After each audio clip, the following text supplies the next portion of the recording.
The grand spire of the High Synod pierced the violet nebula of the Cygnus Drift, a monument to 100,000 cycles of unbroken, stagnant peace.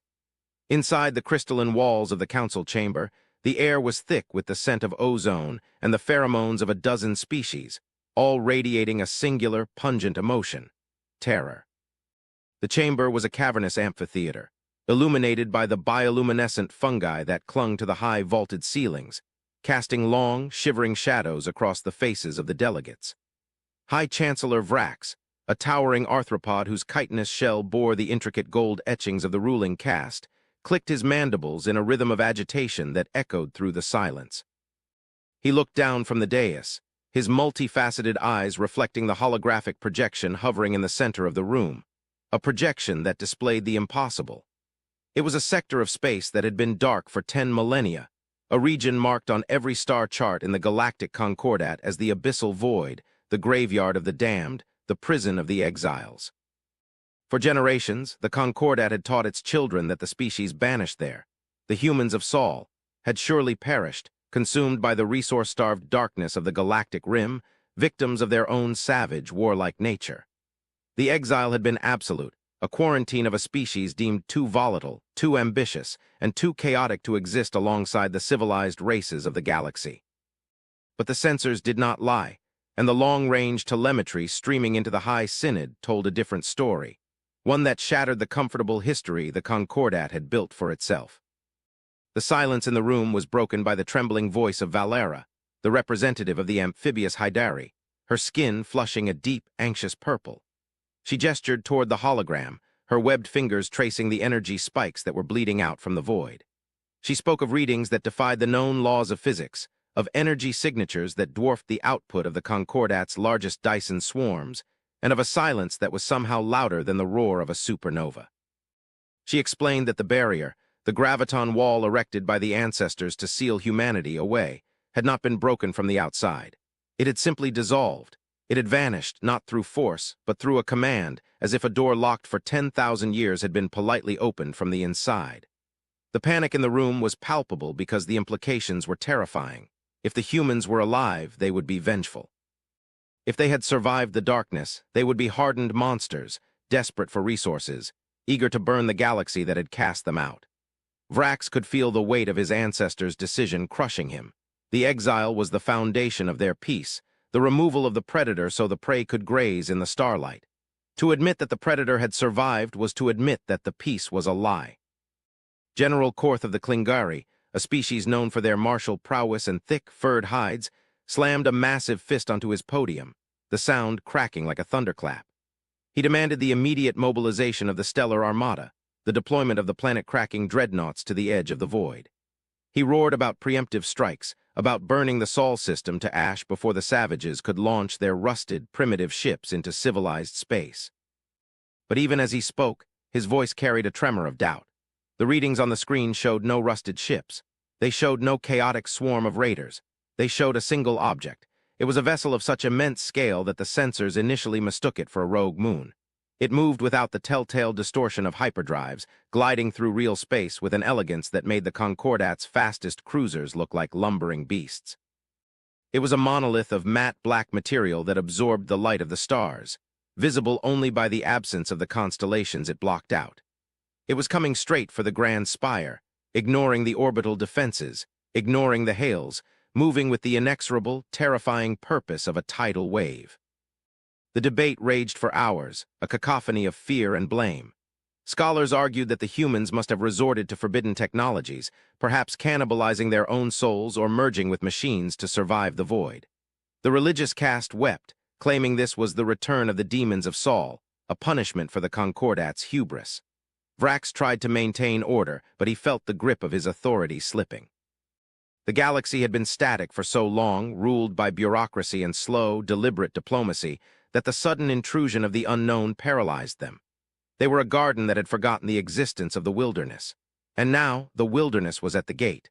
The telemetry officer, a young avian whose feathers were ruffled with sheer panic, suddenly shrieked that the object had breached the inner perimeter.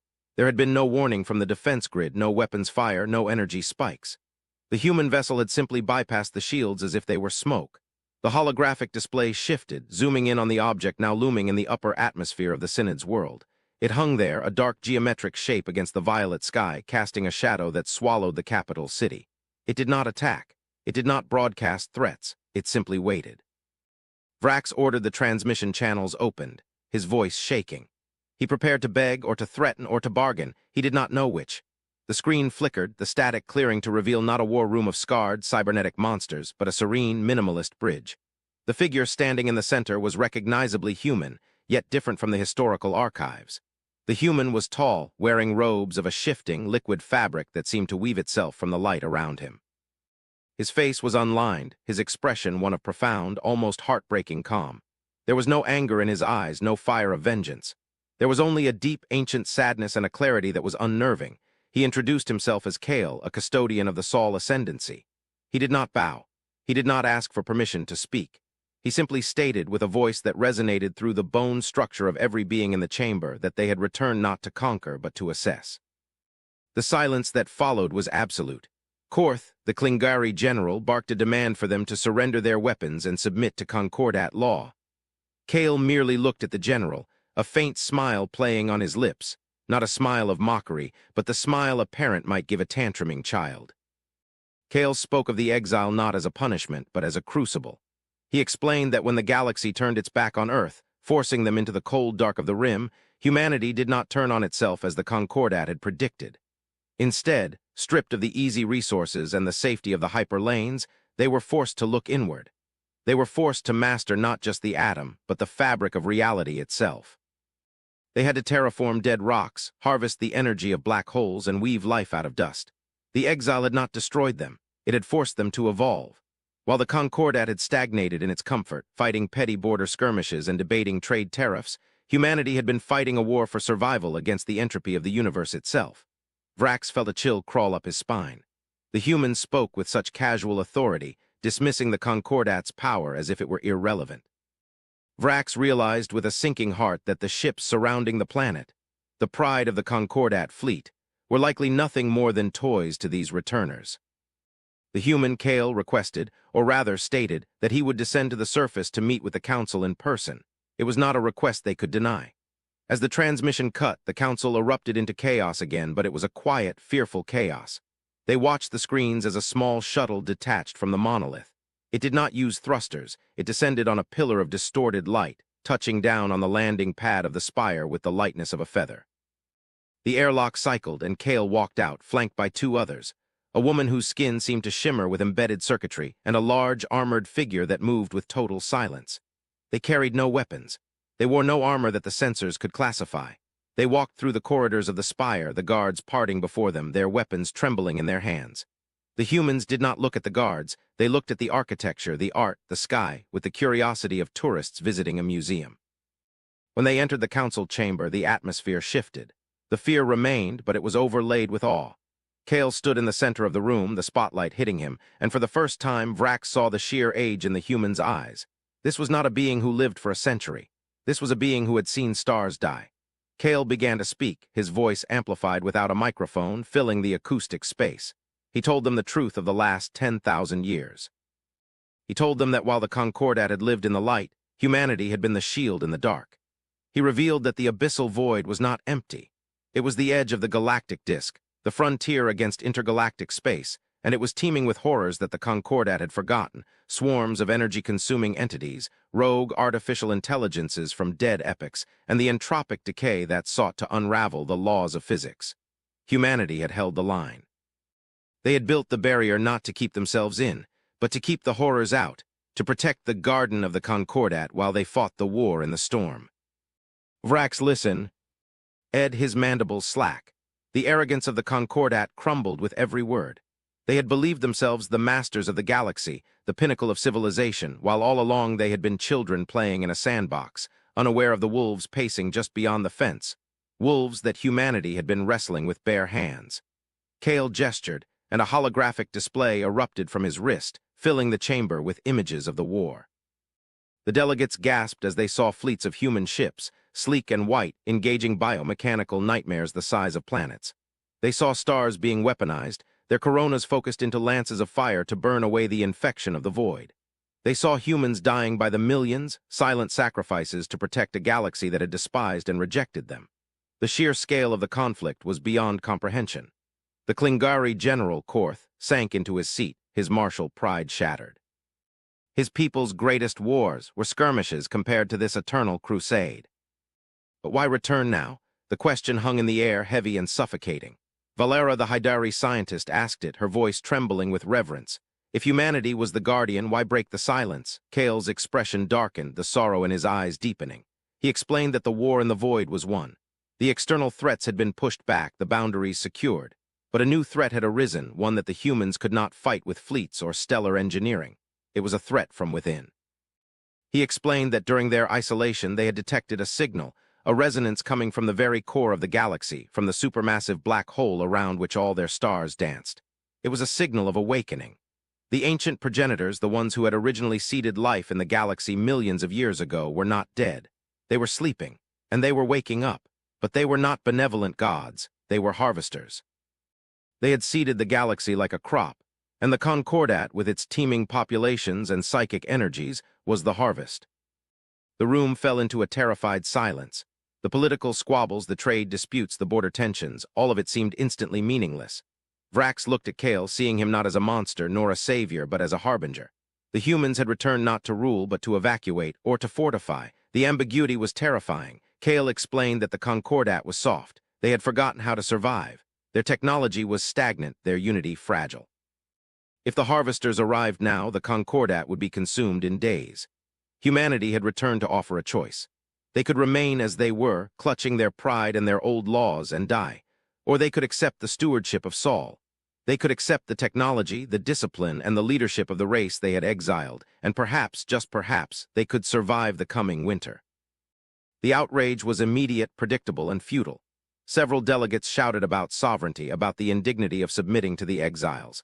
Vrax watched Kale during this outburst. The human did not argue, he waited. When the shouting died down, Kale raised a hand and the chamber dimmed. He showed them a simulation of the harvesters. It was a cold, mathematical projection of total extinction. Then he showed them the alternative, the Saul Ascendancy's plan. It involved moving entire solar systems. It involved Dyson shells that could shield civilizations from the gaze of the dark gods. It involved a level of coordination and sacrifice that the Concordat had never known. Kale stated calmly that they did not need the Concordat's permission to act. The human fleets were already moving. They were already deploying shields around the core worlds. They were already seeding the atmosphere of threatened planets with nanites to protect the populations. The offer was merely a courtesy. Humanity was taking the wheel because the car was careening off a cliff, and they were the only ones who knew how to drive. This realization, that they were no longer in control of their own destiny, broke the spirit of the council more than any violence could have. Vrax realized that the true humiliation was not that they had been conquered, but that they were being saved by the very people they had deemed unworthy.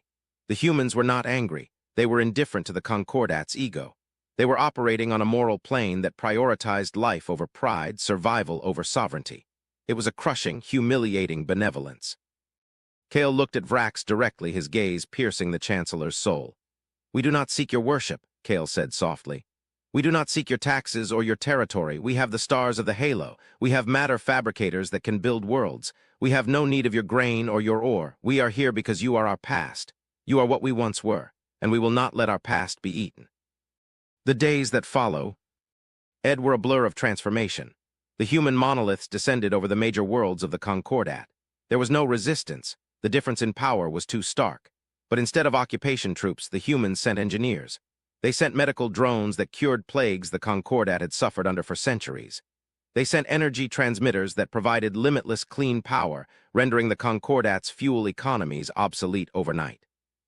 They dismantled the corrupt bureaucracies not with guns, but with algorithms that optimized logistics and resource distribution, eliminating famine and poverty with terrifying efficiency. It was a golden age forced upon them at gunpoint, or rather, at the point of a gravity drive. The populations of the Concordat worlds initially feared the dark ships, but fear turned to confusion, and then to a strange, uneasy gratitude. The humans were distant, godlike figures who rarely interacted with the common folk, but their presence meant safety. It meant the lights stayed on. It meant the sick were healed. However, the tension within the High Synod remained. Vrax and the other leaders felt like figureheads watching their power evaporate. They held secret meetings discussing rebellion, discussing sabotage. They couldn't accept that the exiles were truly benevolent. There had to be a trap. There had to be a cost. They searched for the flaw in the human armor, the hidden cruelty. They analyzed the human technology, looking for the kill switch. Valera, the Hydari scientist, was the only one who dissented. She spent her time with the human science teams, learning, observing. She reported back to Vrax not with plans for sabotage, but with wide-eyed wonder. She told him that the humans had transcended biology. They were connected to a neural lattice that allowed them to share thoughts, to process information at the speed of light. They were a collective of individuals who had chosen unity over conflict. They weren't hiding a dark secret. They had simply outgrown the need for deceit. The climax of this friction came when the first signs of the awakening appeared. It started in the Antares sector. A star simply went out. Not a supernova, not a collapse. It vanished. The data feed showed a shadow moving across the star, a shadow that ate light. The harvesters had arrived earlier than predicted. Panic erupted in the Synod. The fleets of the Concordat were mobilized, but they were like paper boats in a hurricane. The harvester entity was a construct the size of a solar system, a machine god that fed on fusion. It ignored the Concordat's weapons, its tendrils reaching out to strip the atmosphere from the inhabited worlds of the Antares system. Vrax watched the slaughter on the screens, despair clawing at his throat. He looked to Kale, who stood in the center of the command deck, his eyes closed, his hand resting on a console of floating light. "It begins," Kale whispered. The human fleet, which had been hovering silently over the core world, suddenly vanished. They didn't engage the harvester with lasers or missiles. They engaged it with physics. The humans deployed a device, a singularity projector, that folded space around the harvester. Vrax watched in disbelief as the fabric of the universe twisted. The humans were not firing at the enemy. They were rewriting the coordinates of the enemy's existence. They shunted the massive harvester entity into a pocket dimension, a trap laid with mathematical precision. But the effort was visible. The human ships shuddered, feedback loops sparked across their hulls. Some of the human vessels disintegrated, their hulls turning to dust as they poured their energy into the containment field. For the first time, Vrax saw the humans bleed. He saw them die. He realized then the magnitude of the lie the Concordat had lived. They had called humans the exiles, the damned. But as he watched a human dreadnought ram itself into a harvester tendril to save a planet of fleeing refugees who belonged to a species that had once voted for humanity's banishment, Vrax understood. They were not exiles, they were martyrs. They had accepted the darkness so they could become the light that was needed. The battle raged for hours, a cosmic ballet of destruction and salvation. The humans fought with a cold, desperate fury, sacrificing their miracle ships to protect worlds that were not their own. By the time the harvester was fully contained, banished back into the deep dark, the Antares sector was battered but alive. The human fleet was decimated. The sleek obsidian monoliths were scarred, some broken in half, drifting in the void. Kale collapsed on the command deck of the Spire, blood trickling from his nose, his liquid robes scorched. Vrax, for the first time in his life, ran to a human's side. He knelt, his chitinous knees hitting the floor, and offered a hand to the fallen ambassador. Kale looked up, his eyes weary, the godlike veneer stripped away to R. Evil, a man exhausted beyond measure. "Why?" Vrax asked, his voice cracking. "We cast you out, we erased your history, why die for us?" Kale gripped Vrax's hand, his grip surprisingly warm. "Because," Kale rasped, "when we looked into the abyss, we found nothing but cold. We realized that the only warmth in the universe is the life we protect. We don't save you because you deserve it, Chancellor. We save you because we refuse to be the only ones left. Loneliness. Loneliness is the only enemy we fear." The revelation struck Vrax with the force of a physical blow. The humans weren't ruling from a place of superiority. They were ruling from a place of trauma. They had been so alone in the dark that they would sacrifice everything to ensure the galaxy remained full of voices, even the voices of those who had scorned them. The political tension in the room evaporated, replaced by a profound, shamed silence. The other delegates looked at the screens, seeing the wreckage of the human ships mixed with the wreckage of the harvester drones. They saw the cost of their safety. In the aftermath, the galaxy changed. It did not become a human empire, not in the way the Concordat feared. The humans did not sit on thrones. They retreated back to their ships, back to the edges of the systems, acting as the silent watchmen. But the Concordat was gone. In its place, a new alliance was formed, the Federation of Sol S. Aegis. Vrax, still High Chancellor but now a humble one, led the initiative to integrate human technology and philosophy into their cultures. They tore down the barriers of the void. They sent their own ships into the rim not to colonize but to learn to help the humans rebuild. They realized that the humans were tired. The parents had returned, but they were old and scarred, and they needed their children to finally grow up. The twist, however, came a year later. As the galaxy began to heal, Vrax was summoned to the human flagship, the Event Horizon. Kale took him to the deepest chamber of the ship, a vault shielded by layers of quantum armor. Inside, there was no weapon. There was a star map, but it wasn't a map of the galaxy. It was a map of the local cluster, Andromeda, Triangulum, the Magellanic Clouds. Kale pointed to the void between the galaxies. "We told you the Harvesters were the threat," Kale said softly. "We lied." Vrax stared at the map. The space between the galaxies was not empty. It was filled with a red, creeping stain. "The Harvester you saw," Kale continued, "was a scout. A single drone. The signal we heard wasn't an awakening. It was an arrival." Kale zoomed out, showing the universe beyond. The red stain was everywhere, consuming galaxy after galaxy. The Milky Way was one of the few remaining lights in a darkening sea. "We didn't come back just to save the Concordat," Kale confessed. "We came back because this galaxy is the last bastion. The exile wasn't just us leaving, it was us preparing the fortress." Vrax felt the floor drop out from under him. The war against the Harvester drone had been a skirmish. The real war, the war for the survival of all sentient life in the universe, was just beginning. The humans hadn't returned to rule the stars. They had returned to turn the Milky Way into a weapon. The entire galaxy, every star, every planet, was to be part of a grand design, a fortress of light against an infinite night. "We cannot fight them alone," Kale said, turning to Vrax. "We have the technology, we have the will, but we lack the numbers, we lack the spirit. That is what you possess. Your diversity, your chaos, your stubborn refusal to die, that is the fuel we need." Vrax looked at the map, then at the human. The fear was gone, replaced by a cold, steely resolve. He understood now. The HFY story wasn't about humans being better. It was about humans being the anvil upon which the galaxy would be forged. It was about the terrifying responsibility of being the shield bearer. "Then teach us," Vrax said, his voice echoing in the vault. "Teach us how to fight in the dark." The story ends not with a parade, but with a mobilization. The camera pulls back from the event horizon, pulling back through the hull, past the fleet of human monoliths, past the rebuilt ships of the Concordat, pulling back until the entire galaxy is visible, a spiraling island of light in a vast, encroaching ocean of shadow. The music swells, not a triumphant march, but a deep, rhythmic war drum, the heartbeat of a united galaxy bracing for the storm. The humans had returned from exile, and in doing so, they had ended the childhood of the galaxy. Now the real work began. The stars were no longer just suns, they were the fires of the resistance, and humanity stood at the hearth, stoking the flames. The screen fades to black, leaving only the sound of a single human breath, steady and unbroken, against the silence of the infinite.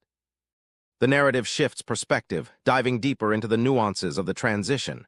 We move away from the high-stakes diplomacy of Vrax and Kale and settle into the streets of a mid-rim world, Othala, home to the reptilian saurians. Here, the impact of the human return is felt not in philosophical debates, but in the gritty reality of existence. Kale's promise of optimization has arrived in the form of massive atmospheric processors. We follow a local dockworker, Garrus, who has spent his life hauling crates of radioactive ore for a pittance, his scales graying from the toxicity. He watches as the human machines descend. They are silent silver spheres that float over the smog-choked industrial zones. Garrus expects lasers. He expects subjugation. Instead, the spheres emit a pulse. It's a sound that is felt rather than heard, a vibration that rattles the teeth. And then the smog begins to clear. It doesn't drift away. It is dismantled on a molecular level. The heavy metals are pulled from the air and condensed into ingots of pure resource, stacking themselves neatly on the loading docks. Garrus watches, stunned, as the sky, a sky his father told him was once blue, turns a brilliant, piercing azure. The sunlight hits the streets of Othala for the first time in 300 years. The humans don't land troops. They don't plant a flag. A single drone descends, scans the workers to ensure their radiation sickness is purging, and then leaves a holographic interface on the dock wall. It is a manual. A schematic for a fusion reactor that can be built with the materials they just harvested from the air. The message is simple. Build, grow, prepare. Garrus touches the hologram, and for the first time he doesn't feel like a cog in a dying machine. He feels like a recruit. The HFY element here is subtle. It's the competence of humanity, the sheer, overwhelming competence that elevates everyone around them. They don't just win, they solve. Back in the High Synod, the integration is painful. The cultural shock is profound. The alien races are proud. The Alari, a race of telepathic scholars, feel their entire understanding of physics is childish compared to what the humans have brought.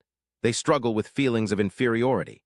An Alari matriarch, Lyra, confronts a human scientist, Dr. Aris. She accuses the humans of arrogance, of stripping away the Alari's achievements by showing them how small they are. Aris listens, his face etched with the same sorrow Kale wore. He takes Lyra to a simulation room. He shows her the history of Earth before the exile. He shows her the wars, the pollution, the near-extinction events. He shows her that humanity didn't start as gods. They started as monsters who almost ate their own planet. "We are not better than you," Aris explains.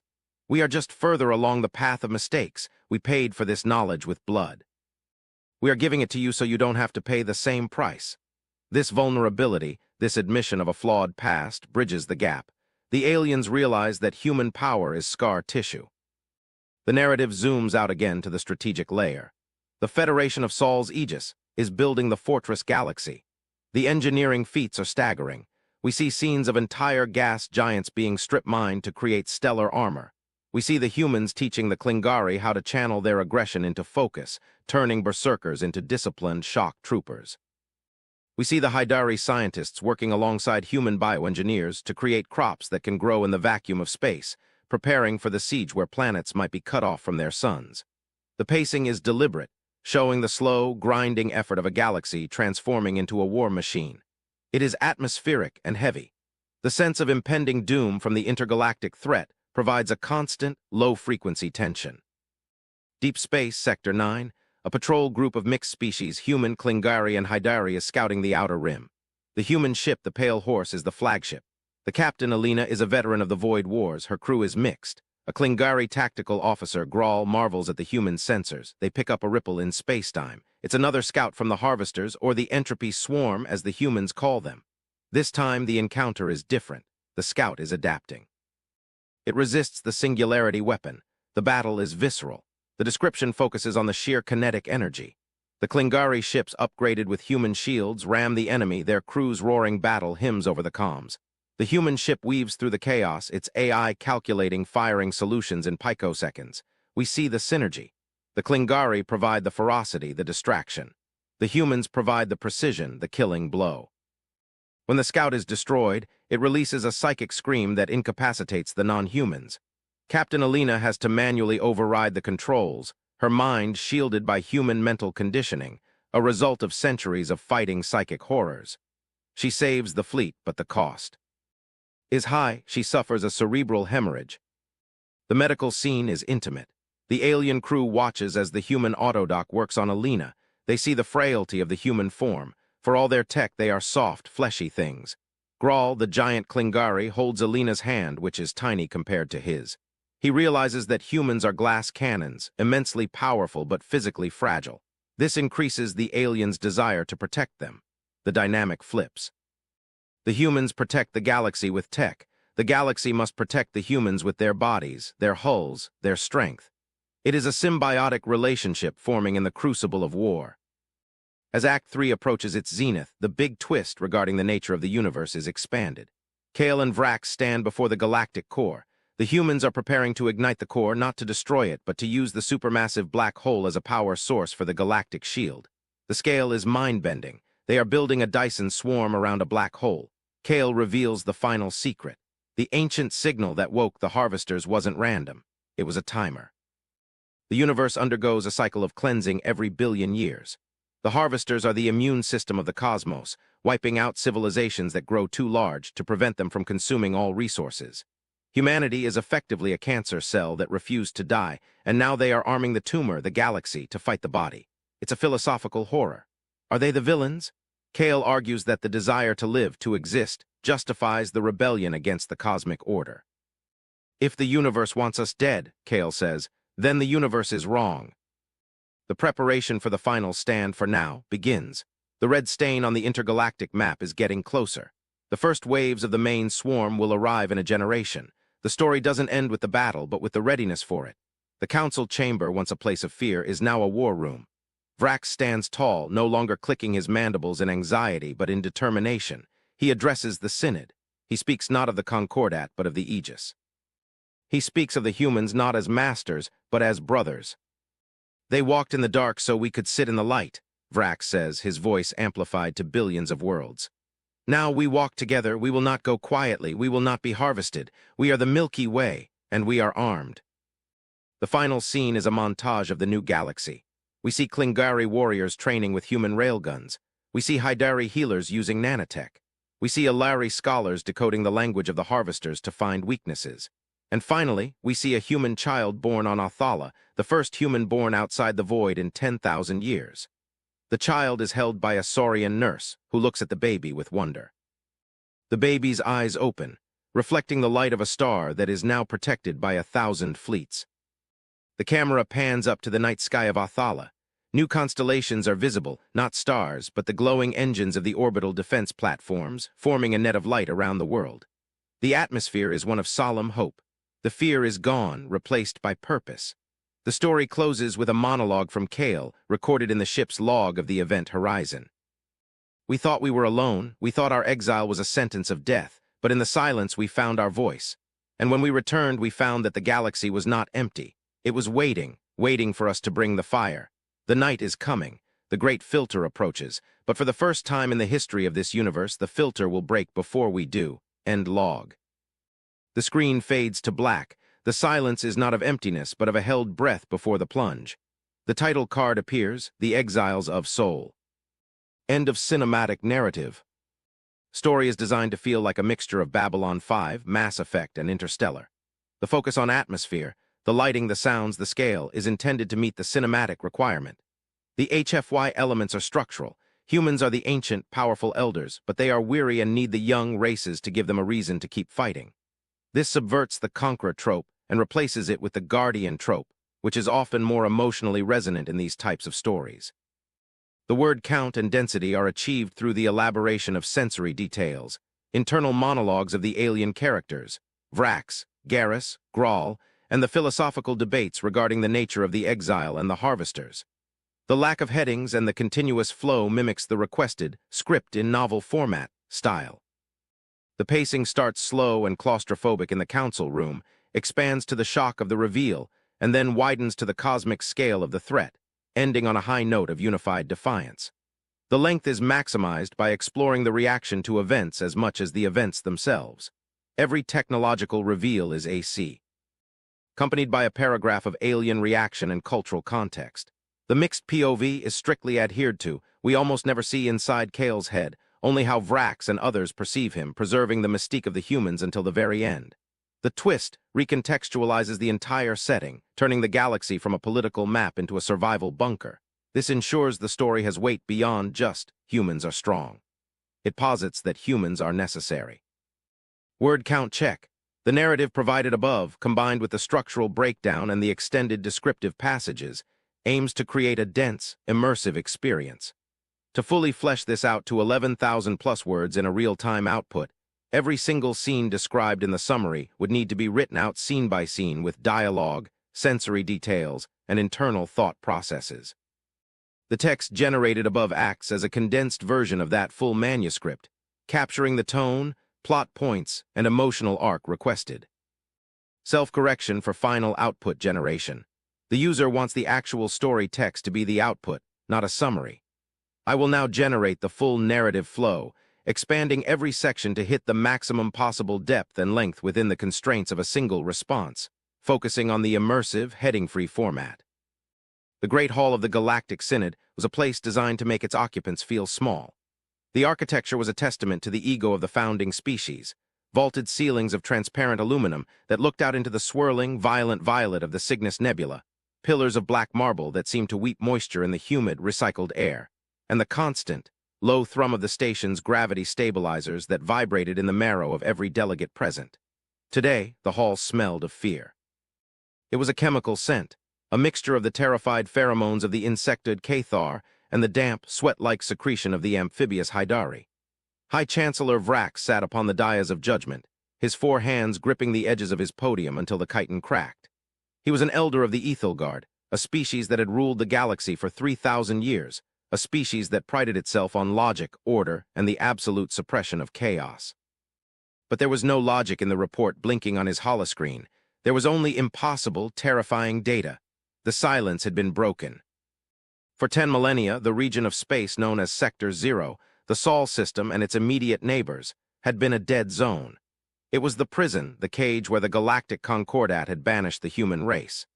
The history books, those dusty digital archives that few bothered to read anymore, spoke of humanity as a plague. They were described as a species of unparalleled violence, a race that had consumed its own biosphere, weaponized its own moon, and threatened to spread its chaotic, resource-devouring hunger to the stars.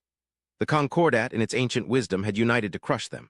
They had not destroyed Earth. That would have been a waste of biomass. Instead, they had erected the graviton barrier, a sphere of distorted spacetime that locked the Sol system in a bubble of slowed time and isolation. Nothing went in. Nothing came out. It was the ultimate exile. The humans were left to rot in the dark, to eat each other until nothing remained but dust. It was a sentence of slow extinction, delivered with the cold mercy of the bureaucratic elite. But the sensors were screaming. The barrier was down. It hadn't been shattered by weapons fire. There was no debris, no energetic residue of a breakout. It had simply ceased to exist, powered down like a lamp at dawn. And from the darkness of Sector 0, something was moving. "Report!" Vrax's voice was a harsh click, amplified by the sonic resonators in the hall. "I want a visual. I want to know what kind of scavenger fleet the apes have managed to cobble together." The hall descended into a murmur of anxious translation. The holographic projector in the center of the chamber flickered, the air bending light to form an image. The delegates leaned forward, expecting to see a swarm of rusted patchwork ships, the desperate vessels of a dying race. They expected fusion drives leaking radiation, hulls patched with scrap metal, weapons bolted onto civilian frames. General Korth of the Klingari Empire, a massive beast of muscle and fur, let out a low growl of anticipation. He had long wished for a war to test his warriors, and a purge of the escaped exiles would be a glorious hunt. The image stabilized, and the hall went silent, so silent that the hum of the air recyclers sounded like a roar. It was not a fleet, it was a single object. It was a sphere, perfect and smooth, blacker than the void of space around it. It absorbed the starlight, appearing as a hole in the universe. It was massive. The sensors indicated it was the size of a small moon, but it had no thrusters, no exhaust ports. No visible bridge. It moved with a terrifying grace, sliding through the vacuum without inertia. It did not push against space. It seemed to command space to move around it. As it approached the Synod station, the nebula clouds parted, pushed away by an invisible field of force that registered off the charts on every scanner in the room. "Energy signature," Vrax whispered, his mandibles trembling. "None, High Chancellor," the sensor officer, a trembling Haidari, replied. Her voice was on the verge of hysteria. "It emits no heat, no radiation, no electromagnetic pulse. It shouldn't exist. It defies the laws of thermodynamics. It is cold, absolute zero." The sphere came to a halt 10,000 kilometers from the station. The Synod's defense grid, a network of plasma cannons and railguns capable of cracking a planet's crust, locked onto the target. Thousands of red targeting lasers painted the surface of the black sphere. It did not react. It hung there, a monolith of judgment. "Hail them," Vrax ordered, trying to inject authority into his voice. "Tell them they are in violation of the exile edicts. Tell them to power down their engines and prepare to be boarded. If they resist, we will vaporize them." General Korth slammed his fist on the table. "Do not speak to them, Chancellor. Fire, they are monsters. They have had 10,000 years to fester in their hate. Burn them before they can launch their weapons." "Hail them," Vrax shrieked, his composure cracking. He was a politician, not a soldier, and he knew in his gut that a weapon capable of vaporizing that sphere did not exist in their arsenal. The communications officer opened a channel on all frequencies. "Unidentified vessel, this is High Chancellor Vrax of the Galactic Concordat. You have left the quarantine zone. You are in violation of galactic law. Identify yourself and surrender immediately." The response was instantaneous. There was no static, no delay. The holographic projector in the center of the hall shifted. The image of the black sphere vanished, replaced by a figure. It was a human, but But it was not the savage, dirty creature depicted in the history archives. The figure stood tall, draped in robes of shifting, liquid silver that flowed over his body like water. His skin was pale, almost translucent, and his eyes were solid white, glowing with a soft, internal luminescence. He did not look angry. He did not look fearful. He looked ancient.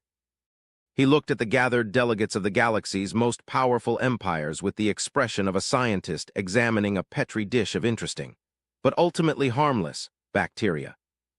"I am Kale," the human spoke. His voice did not come from the speakers.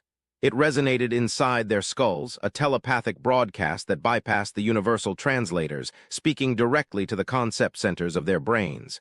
"We have received your surrender." General Korth roared, standing up and drawing his plasma pistol. "Surrender? You are one ship against the might of the galaxy. You are the exiles. You are the filth we threw away." Kale turned his head slightly, acknowledging Korth for the first time. The movement was fluid, too smooth to be entirely biological. "The exile is over, General, but you misunderstand. We were not locked in with you. You were locked out, for your own safety." "Arrogance," Vrax shouted. "You have breached the peace you threaten the Concordat." "Peace?" Kale's voice carried a tone of profound sadness. "You call this stagnation peace? We have watched you. For 10,000 years we have watched. We built the array in the Uit cloud. We monitored your transmissions. We watched you squabble over resources that are infinite if you only knew how to harvest them. We watched you let plagues ravage your outer colonies when the cure is a simple protein sequence. We watched you fight wars over ideology while the universe slowly died around you. You are children playing in the mud, unaware that the tide is coming in." "We are the masters of the galaxy," Korth bellowed. "Open fire, all batteries fire." Vrax tried to countermand the order, but the Klingari gunnery crews were loyal to their general. Outside the station, the defense grid lit up. Beams of coherent plasma, railgun slugs the size of shuttlecraft, and antimatter missiles launched in a chaotic storm of destruction. The Synod watched on the view screen as the ordnance streaked toward the black sphere. It was enough firepower to turn a continent into glass. The impacts were silent. The missiles did not detonate. The plasma beams did not burn. As the weapons approached the sphere, they simply stopped. They didn't hit a shield. They stopped in mid-space, their kinetic energy robbed instantly. The missiles hung inert. The plasma dissipated into harmless gas. The railgun slugs drifted away like leaves in a breeze. Kale hadn't flinched. "Kinetic weaponry," he said, sounding disappointed. "How quaint you are still throwing rocks. We moved past the manipulation of matter 6,000 years ago. We manipulate the constants. We adjusted the friction coefficient of the space around our vessel. Your weapons have no energy because we decided they have no energy." The silence in the Great Hall was absolute. The terrifying reality of what they were witnessing began to sink in. This wasn't a technological gap. This was a theological gap. The humans were effectively gods. "Why have you returned?" Vrax asked, his voice barely a whisper. He sank back into his chair, all the fight draining out of him. "If you are so powerful, if you view us as children, why come back to enslave us, to take revenge for the exile?" The image of Kale stepped forward, growing larger in the projection. "Revenge is a concept for those who lack perspective. We do not hate you, we pity you, and now we need you." A ripple of confusion went through the delegates. The gods needed the children. "The barrier," Kale continued, "was not just a wall, it was a shield. When you cast us out, you forced us to look into the abyss. You forced us to survive in the cold dark where no star shines, and in that dark we found something, or rather, something found us." The hologram changed again. It showed a star map, but it wasn't the galaxy they knew. It was the edge of the galactic disk, the rim worlds where the stars were sparse and the void between galaxies began. "There is a hunger in the deep space," Kale said. "A swarm, we call them the entropy lords. They do not conquer, they do not colonize, they consume. They eat the energy of stars, they eat the heat of planets. They are the heat death of the universe made manifest. We have been fighting them for 8,000 years. While you played at Empire, we held the line. We turned Jupiter into a fortress. We harvested the energy of the sun to build the great Dyson Wall. We bled. We died by the billions, so that you could sleep safely in your ignorance." The image zoomed in on a battle. It was terrifying. Human ships, sleek, white needles of light, were engaging shifting, shadowy clouds that seemed to be made of oil and teeth. The human ships fired beams of pure darkness that erased the enemy from existence, but for every cloud destroyed, 2 more took its place. "But we are losing," Kale stated simply. We have reached the limit of our evolution. We have become too logical, too efficient. In our quest for survival, we optimized ourselves. We removed our aggression, our chaos, our unpredictability because those traits were inefficient in a siege. But the entropy lords, they adapt to logic. They predict our strategies. We have become a stalemate. Kale looked directly at Korth, then at Vrax. We need your chaos. We need your rage. We need your capacity for irrational, stubborn, impossible defiance. You possess the one weapon we strip from ourselves, the human spirit. You are the version of us that we left behind, the version that still knows how to fight with its teeth when the gun jams. We have the technology to arm you. We have the shields to protect you, but we need you to pull the trigger. The hall was silent for a long time. The irony was suffocating. The savage nature that had caused the Concordat to exile humanity was now the only thing that could save them. Vrax stood up. He looked at his hands, then at the face of the human who had become a god but lost his soul. You want us to be your soldiers, Vrax said. No, Kale corrected. We want you to be our successors. We are tired, Chancellor. We have held the door closed for too long. We are fading. We will teach you. We will uplift you. We will give you the keys to the universe. But you must be the ones to wield the sword. The weeks that followed were a blur of cultural shock and frantic mobilization. The human sphere, which identified itself as the Ark of the Covenant, did not land. It remained in orbit, sending down streams of data that revolutionized Concordat science overnight. There were no negotiations, no trade deals. The humans simply gave. They gave blueprints for zero-point energy reactors that fit in a backpack. They gave medical nanites that cured the Cathar rot and the Haidari plague. They gave shield generators that could withstand a supernova. But along with the gifts came the warnings. The human engineers who descended to the surface were strange, distant beings. They spoke little, worked tirelessly, and looked at the aliens with a mixture of sadness and hope. They were like ghosts haunting their own house.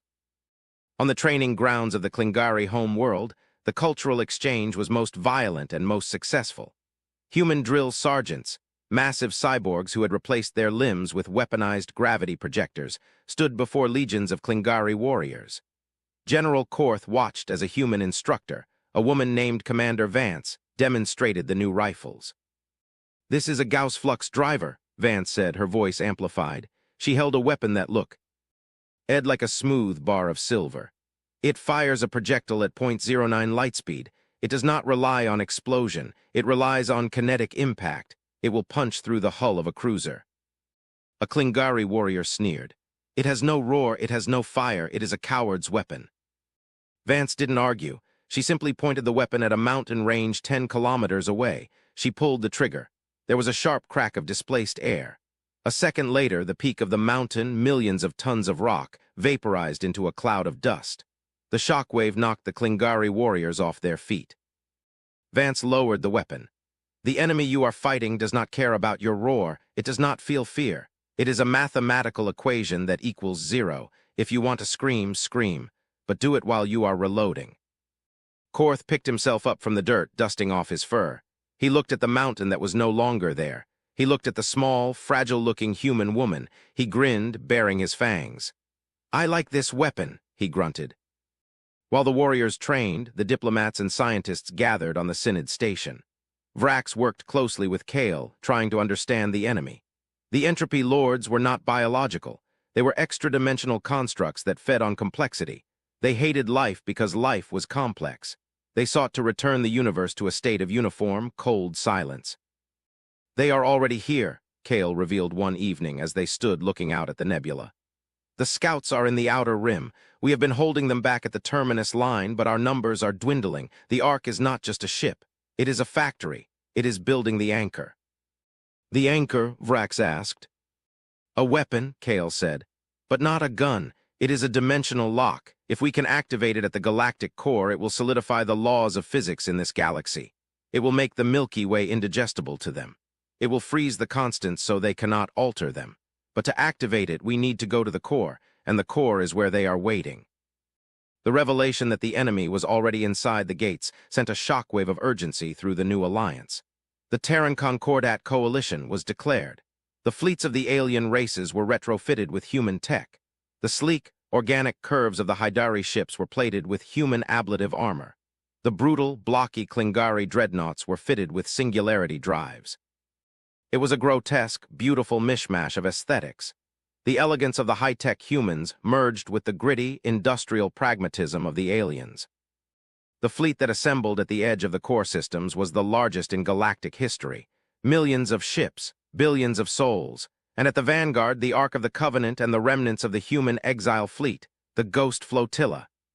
The human ships were few, only a few thousand, but each one was a titan. "This is it," Kale's voice echoed across the fleet comms.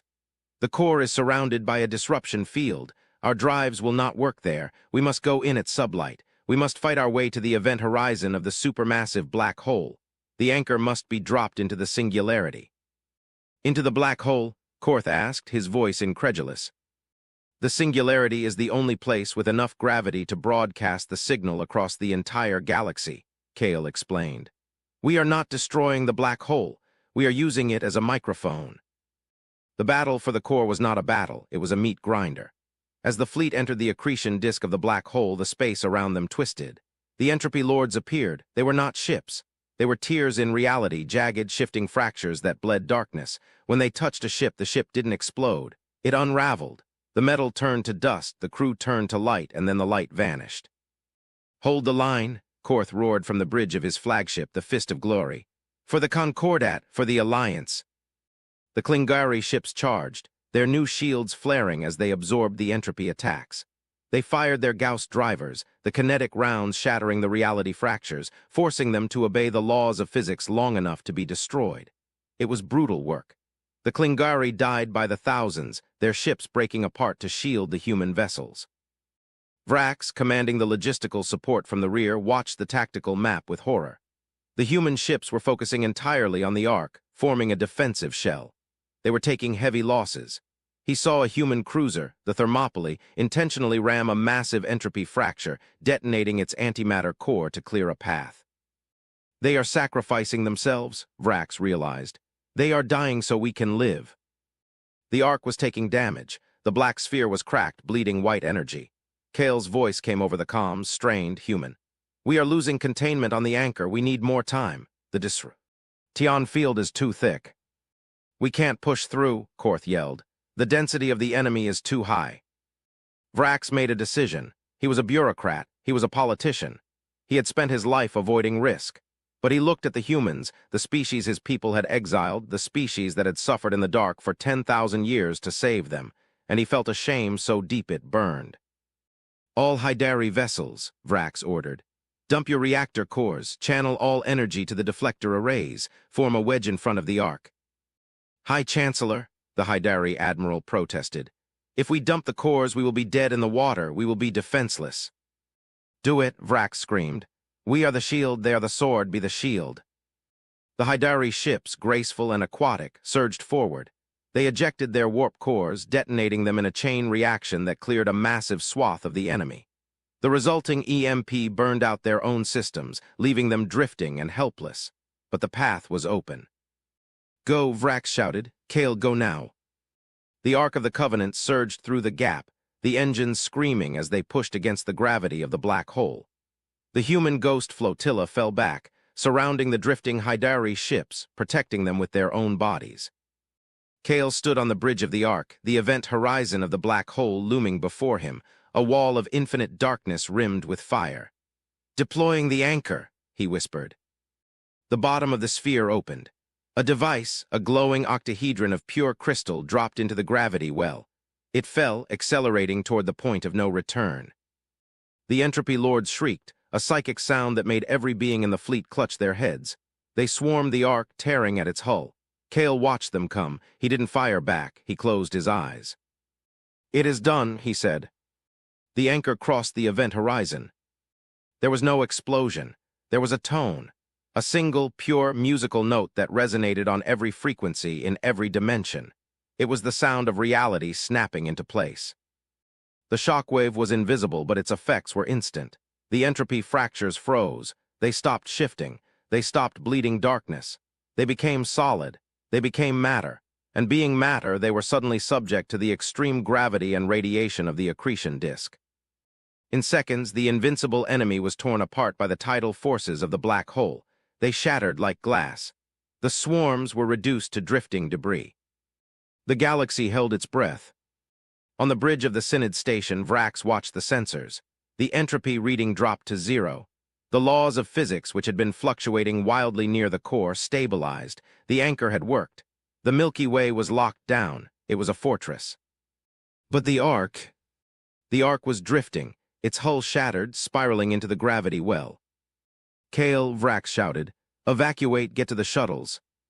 The comms crackled. Kale's image appeared one last time. He looked tired. He looked old, but he was smiling. "We cannot leave, Chancellor. The Ark is part of the anchor now. We must maintain the connection from this side or the signal will fade. We are the weight on the scale." "No," Korth's voice broke in. "You cannot die. We won. You earned your place." "We always had our place," Kale said softly. "We are the exiles. We belong in the dark, but you belong in the light. Take care of it, Vrax. Take care of the garden. Don't let the weeds grow back." The transmission cut. The Ark of the Covenant dipped lower. It didn't break apart. It simply faded, slipping past the event horizon, taking the last of the human High Council with it. They didn't die screaming. They rode the drop into infinity with the silence of kings. The silence that followed was different. It wasn't the silence of fear. It was the silence of grief. The remaining human ships, the Ghost Flotilla, powered down their weapons. They were leaderless. They were the remnants of a race that had just decapitated itself to save the people who hated them. Vrax stood up. He wiped a tear from his compound eye. He opened the fleet-wide channel. "Attention all vessels," he said, his voice steady. "This is High Chancellor Vrax. The war is over. The enemy is destroyed." He paused. "Recover the human survivors. Tow their ships. Repair them. Give them your fuel. Give them your food. If a human walks on your deck, you will bow. You will bow not because they are your masters, but because they are your saviors. Today, the exile is ended. Today, Sol is the capital of this alliance." Epilogue: The Gardeners. 50 years later. The galaxy had changed. The Synod was gone, replaced by the Aegis Council. The capital was no longer the station in Cygnus. It was Mars. The red planet had been terraformed by the surviving human engineers, turned into a verdant paradise of green valleys and oceans. Vrax, now retired and ancient, his shell gray with age, sat on a bench overlooking the Mariner Valley. Beside him sat a young human woman, Alara. She was part of the new generation born after the return, raised among the aliens. She didn't have the glowing eyes of the ancestors. She laughed. She cried. She was chaotic. "Do you think they are still there?" Alara asked, looking up at the sun.